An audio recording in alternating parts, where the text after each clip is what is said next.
আগামী 23শে নভেম্বর 2024 যে আমাদের বরিশাল বিভাগীয় আন্তর্জাতিক ইসলামী মহাসম্মেলন অনুষ্ঠিত হইতেছে, এইটার সার্বিক সহযোগিতা আপনাদের কাছে কামনা করতেছি। এখানে বাংলাদেশ সরকারের ধর্ম বিষয়ক উপদেষ্টা আফম খালেদ সাহেব উপস্থিত থাকবেন, ভারত থেকে আগত আওলাদ রাসূল সৈয়দ আসজাদ মাদানী উপস্থিত থাকবেন, আমাদের চরমনের পীর সাহেব হুজুর থাকবেন, মৌলানা মামুনুল হক সাহেব থাকবেন, মাহফুজুল হক সাহেব থাকবেন, জোনায়েদ আল হাবিবি সাহেব থাকবেন।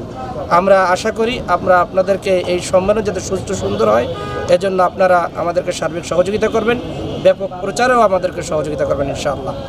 তাফসীরুল কোরআন মাহফিলের আয়োজন করা হয়েছে। উক্ত সম্মেলনে তৌহিদি জনতার উদ্দেশ্যে আফম খালেদ হোসেন বক্তব্য রাখবেন। আওলাদে রাসূল সৈয়দ হাসান আসজাদ মাদানী, ভারত। বক্তব্য রাখবেন সামনের মহাসচিব মৌলানা মাহফুজুল হক। বক্তব্য রাখবেন হযরত মৌলানা মামুনুল হক। প্রোগ্রাম অতীত সবসময় আমাদের পাশে ছিলেন, সার্বিক